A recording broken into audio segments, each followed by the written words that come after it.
أعوذ بالله من الشيطان الرجيم بسم الله الرحمن الرحيم وإن كان كبر عليك إعراضهم فإن استطعت أن تبتغي نفقا في الأرض أو سلما في السماء فتأتيهم بآية ولو شاء الله لجمعهم على الهدى فلا تكونن من الجاهلين صدق اللہ العظیم۔ وَإِن كَانَ كَبُرَ عَلَيْكَ، اور اگر آپ پر ہے کبورا شاق، طبیعت کو پریشان کرنے والا، دل کو پریشان کرنے والا۔ کبورا کا ترجمہ ہے دل کو پریشان کرنا، شاق گزرنا، طبیعت کے خلاف گزرنا، بھاری معلوم ہونا۔ وَإِن كَانَ كَبُرَ عَلَيْكَ، اور اگر آپ کو بھاری معلوم ہوتا ہے اور اگر آپ پر شاق گزرتا ہے، اعراضهم، ان لوگوں کا آپ سے منہ موڑنا، فَإِنِ اسْتَطَعْتَ، تو اگر آپ طاقت رکھتے ہیں، أَن تَبْتَغِيَ نَفَقًا فِي الْأَرْضِ، تو آپ تلاش کر لیں زمین میں کوئی سرنگ، أَوْ سُلَّمًا فِي السَّمَاءِ، یا سیڑھی کوئی آسمانوں میں، فَتَأْتِيَهُمْ، تو پھر آپ لے آئیں وہاں سے بِآیہ، کوئی نشانی۔ وَلَوْ شَاءَ اللَّهُ لَجَمَعَهُمْ، اور اگر اللہ تعالیٰ چاہتا تو ان سب کو جمع کر دیتا، علی الہدی، ہدایت پر۔ فَلَا تَكُونَنَّ مِنَ الْجَاهِلِينَ، لہٰذا آپ نہ ہو جائیں نادانوں میں سے۔ نبی پاک صلی اللہ علیہ وسلم کے پاس مکہ مکرمہ میں بڑے بڑے سردار اپنے اپنے قبائل کے اکٹھے ہوئے، اور ان کو دیکھ کر اور بھی بہت سارے لوگ آ گئے، اور کافی سارے لوگ حضور علیہ السلام کے پاس جمع ہو گئے، اور انہوں نے کہا کہ آپ کہتے ہیں کہ میرا اللہ سے تعلق ہے، میں اللہ کا نبی ہوں، مجھ پر وحی آتی ہے، تو آپ اللہ تعالیٰ سے یہ کہیں نا کہ وہ صفا کی پہاڑی کو سونے کا بنا دیں۔ اگر ایسا ہو جاتا ہے تو ہم سب اسلام قبول کر لیں گے، اور چونکہ ہم اپنے قبائل کے بڑے ہیں تو ہمیں دیکھ کر بہت سارے لوگ اسلام قبول کر لیں گے۔ یہ بات جب نبی پاک صلی اللہ علیہ وسلم سے کی گئی تو حضور علیہ السلام کے دل میں یہ بات پیدا ہوئی کہ اگر اللہ تعالیٰ ایسا کر دے، اللہ تو سب کچھ کر سکتا ہے، اللہ تو قادر ہے، اگر اللہ ایسا کر دے تو بہت سارے لوگ مسلمان ہو جائیں گے، لیکن اللہ تبارک و تعالیٰ حکیم ہے، ہر بات کا جاننے والا ہے، اللہ تعالیٰ نے ایسا نہیں کیا اور اس پہاڑی کو سونے کا نہیں بنایا۔ تو یہ بات حضور علیہ السلام کے طبیعت پر ناگوار ہوئی کہ یہ لوگ جو ہے اسلام کی طرف نہیں آتے اور اس چیز سے رخ موڑتے ہیں اور بیجا مطالبات کرتے ہیں، اور پھر یہ بھی دل میں آیا کہ اگر یہ مطالبہ پورا ہو جائے تو چلو لوگ اسلام میں داخل ہو جائیں گے۔ تو اللہ تبارک و تعالیٰ نے ارشاد فرمایا کہ دیکھو، اگر اللہ چاہتا تو پہلے ہی ان کو مسلمان بنا دیتا،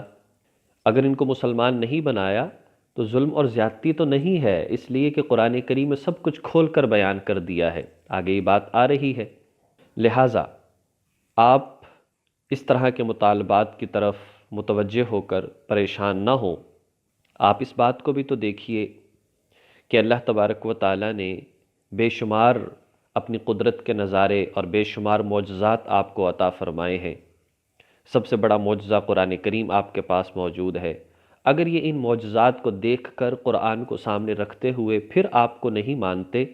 تو کیا گارنٹی ہے کہ یہ اس مطالبے کو پورا ہوتے ہوئے دیکھ کر پھر اسلام قبول کر لیں گے؟ لہٰذا ان کو اپنے حال پر چھوڑ دیں۔ یہ تو تھا جو اللہ تبارک و تعالیٰ کی طرف سے حکم تھا کہ آپ اس طرح کا مطالبہ نہ کریں اور اس حوالے سے آپ پریشان نہ ہوں۔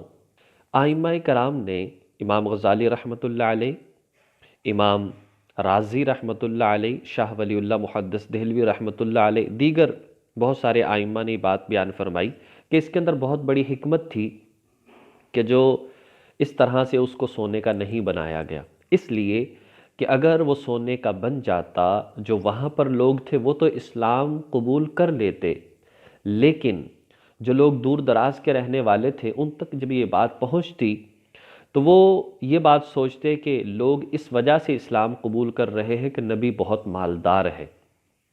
اس مالداری کو دیکھ کر ان کی ضروریات پوری ہوتی ہیں، اس بنیاد پر لوگ اسلام قبول کر رہے ہیں۔ جب یہ بات لوگوں کے سامنے ہوتی تو نبی پاک صلی اللہ علیہ وسلم کے اخلاق حسنہ یہ لوگوں کے سامنے نہ آتے، اسلام کی حقانیت یہ لوگوں کے سامنے واضح نہ ہوتی، اس لیے جو ہے یہ مطالبہ پورا نہیں کیا گیا۔ باقی یہ ہے کہ بے شمار معجزات موجود ہیں، اگر کوئی قبول کرنا چاہے تو کوئی ایسی بات نہیں۔ اور دوسری بات اس کے اندر یہ تھی، اگر ان کا مطالبہ پورا کر دیا جاتا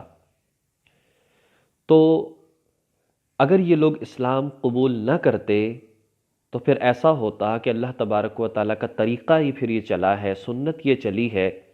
کہ ایسے لوگوں کو زندہ رہنے کا حق نہیں ہے۔ جب ان کی مرضی کا مطالبہ پورا ہو گیا اور معجزہ دکھا دیا گیا، اب وہ اسلام قبول نہیں کر رہے تو پھر انجام یہ ہے کہ ان کو عذاب دے دیا جائے، ان کو ختم کر دیا جائے۔ تو اللہ تبارک و تعالیٰ نے ان کو مزید مہلت دینے کے لیے یہ مطالبہ پورا نہیں کیا، ورنہ اللہ ایسا نہیں ہے کہ جو اس طرح کے مطالبات یا ایسا کوئی کام کر نہیں سکتا۔ انما یستجیب الذین یسمعون، بات تو وہی لوگ مان سکتے ہیں جو لوگ سنتے ہیں۔ انما بے شک، یستجیب الذین وہی لوگ بات کو قبول کرتے ہیں، یسمعون جو سنتے ہیں، یعنی توجہ سے سنتے ہیں۔ والموتى، اور جہاں تک مردوں کا تعلق ہے، یبعثہم اللہ، اللہ تعالیٰ ان کو اٹھائے گا، پھر ثم الیہ یرجعون، پھر اسی کی طرف وہ سب لوٹائے جائیں گے۔ فرمایا کہ بات کو سننے کا اصل فائدہ اس چیز میں ہے کہ انسان قبول کر لے، ورنہ سنتا تو جانور بھی ہے، لیکن اصل سننے کا فائدہ یہ ہے کہ انسان کسی بات کو سنے، وہ بات جب پتہ چل جائے کہ یہ حق ہے، سچی ہے، پھر اس کو قبول کر لے اور اس پر عمل کرنا شروع کر دے۔ باقی جہاں تک مردوں کا تعلق ہے وہ نہیں سنتے، مطلب باتوں کو نہیں سنتے اور کوئی فائدہ حاصل نہیں کر سکتے، تو اللہ تبارک و تعالیٰ انہیں اٹھائے گا اور سب کے سب کو اللہ کے پاس جمع کیا جائے گا۔ وَقَالُوا لَوْلَا نُزِّلَ عَلَيْهِ آيَةٌ مِّن رَبِّهِ، یہ لوگ کہتے ہیں لولا نزل علیہ، کیوں نہیں نازل کی گئی آپ پر آپ کے پروردگار کی طرف سے کوئی نشانی۔ قل، آپ کہہ دیجئے، ان اللہ قادر، بے شک اللہ تعالیٰ قادر ہے، علی، اس بات پر، ان ینزل آیہ، یہ کہ وہ کوئی نشانی نازل کر دے، ولکن اکثرہم لا یعلمون، لیکن اکثر لوگ اس بات کو جانتے نہیں۔ یعنی اس کا انجام کیا ہوگا؟ جب دکھا دیا گیا معجزہ اور پھر قبول نہیں کریں گے، پھر ان کا انجام کیا ہوگا؟ وما من دابۃ، آگے بتایا جا رہا ہے کہ اللہ کی قدرت کیا ہے، یہ مت سمجھو کہ اللہ نے یہ نشانی نہیں دکھائی تو اللہ کر نہیں سکتا۔ وما من دابۃ فی الارض، اور جتنے بھی چوپائے ہیں زمین میں،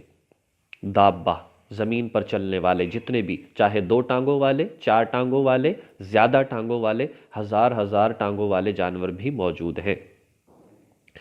اور مخلوقات تو بہت ساری ہیں۔ یہ تو جتنی بھی مخلوقات ہیں جو لوگوں کے سامنے آ چکی، یہ تو وہ ہے، کتنی ایسی جگہ ہیں جو ابھی لوگوں کے سامنے نہیں آئیں۔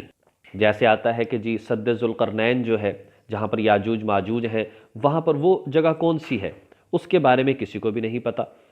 اس کے بارے میں کسی کو بھی نہیں پتہ، حالانکہ یہ بات قرآن پاک میں موجود ہے کہ وہ دیوار تو ہے اور یاجوج ماجوج اسی دنیا کے اندر موجود ہیں۔ اس کا مطلب یہ ہے کہ بہت ساری جگہ ایسی ہیں جہاں تک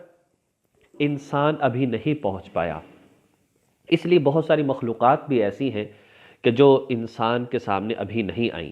تو فرمایا بے شمار مخلوقات ہیں، وَلَا طَائِرٍ يَطِيرُ بِجَنَاحَيْهِ، اور کتنے ہی پرندے ہیں کہ جو دونوں پروں کے ساتھ ہوا میں اڑ رہے ہیں، إِلَّا أُمَمٌ أَمْثَالُكُمْ، اور فرمایا کہ أُمَمٌ أَمْثَالُكُمْ، پچھلی بہت ساری امتوں کی مثالیں تمہارے سامنے ہیں۔ اللہ تعالیٰ یہاں پر فرما رہے ہیں کہ تم مخلوقات کو دیکھو، پرندوں کو دیکھو، اور کتنی ہی قومیں اور امتیں پہلے گزر چکی ہیں۔ ما فرطنا فی الکتاب من شیء، ہم نے کوئی کمی نہیں کی اپنی کتاب میں کسی بھی حوالے سے۔ ثم الی ربہم یحشرون، پھر ان کے رب ہی کی طرف سب کو جمع کیا جائے گا۔ یہاں پر فرمایا کہ تم سمجھتے ہو کہ اللہ نشانی نہیں دکھا سکتا یا کسی کو زندہ نہیں کر سکتا، تو اللہ تبارک و تعالیٰ جو ہے وہ سب کو، وہ جانور، قرآن کریم میں آتا ہے کہ جو جانور مر جاتے ہیں انہیں بھی زندہ کیا جائے گا، اگرچہ حساب کتاب نہیں ہے، لیکن ایک مرتبہ سب کو زندہ کیا جائے گا۔ تو اللہ تعالیٰ بتانا یہ چاہتے ہیں کہ جو اللہ کی ذات تمام جانوروں کو دوبارہ زندہ کرنے پر قادر ہے، جو کہ انسانوں سے کئی گنا زیادہ ہے، تو انسان کا دوبارہ زندہ کرنا کون سا مشکل کام ہے؟ لہذا حساب کتاب ہو کر رہے گا۔ اور اللہ تعالیٰ کی قدرت ایسی ہے کہ اتنی مخلوقات کو اللہ پال رہا ہے، اتنے پرندوں کو اللہ پال رہا ہے، اور پہلی قوموں کو دیکھو کہ اگر انہوں نے نافرمانیاں کی تو ان کا انجام کیا ہوا۔ باقی رہی یہ بات کہ اللہ ظلم نہیں کرتا، اس لیے کہ اللہ پاک نے کتاب میں تمام باتیں بیان فرما دی ہیں، تمام باتیں اللہ پاک نے لکھ دی ہیں، اصول، اور اللہ پاک نے فرائض، حلال اور حرام ہر چیز کو واضح کر دیا ہے۔ اب اگر اس کے مطابق تم زندگی نہیں گزارتے تو یاد رکھو اللہ کے پاس سب ہی کو جمع کیا جائے گا۔ والذین کذبوا بآیاتنا، اور وہ لوگ کہ جنہوں نے جھٹلایا ہماری آیتوں کو، صم و بکم فی الظلمات، وہ بہرے ہو چکے ہیں اور گنگے ہو چکے ہیں تاریکی میں، یعنی اتنے گمراہی میں پڑ چکے ہیں کہ اس کی وجہ سے گنگے اور بہرے ہو چکے ہیں۔ من یشاء اللہ یضلل، اللہ تعالیٰ جس کو چاہتا ہے گمراہ کر دیتا ہے، ومن یشاء یجعلہ، اور جس کو چاہتا ہے ڈال دیتا ہے، علی صراط مستقیم، سیدھے راستے پر۔ اللہ تعالیٰ جس کو چاہتا ہے سیدھے راستے پر ڈال دیتا ہے۔ اس آیت کریمہ کا خلاصہ یہ ہے کہ اللہ تبارک و تعالیٰ نے ہر انسان کو عقل عطا فرمائی ہے، اور شریعت کا مکلف بھی وہی ہے جس کے پاس عقل ہے، اور پھر قرآن کریم دے دیا جس میں ہر بات کو بیان بھی کر دیا، اور سمجھانے کے لیے حضور کو بھی بھیج دیا، اور عمل صحابہ کرام نے بھی کر دیا، اور اس کے بعد اب بھی اگر کوئی اس بات کو قبول نہیں کرتا، کسی کے بس میں نہیں ہے کسی کو زبردستی اسلام میں داخل کر لینا، انسان کے اپنے اختیار میں ہے، وہ چاہے تو قبول کرے اور چاہے نہ کرے، لیکن اتنی بات ضرور ہے ہر ایک کا انجام بیان کر دیا گیا ہے۔ اس لیے ہمیں ان باتوں کو سمجھنا چاہیے اور اس دنیا کی زندگی کو غنیمت جانتے ہوئے پھر اعمال کرنے چاہیے۔ اللہ تبارک و تعالی ہمیں ان باتوں کو سمجھ کر عمل کرنے کی توفیق نصیب فرمائے۔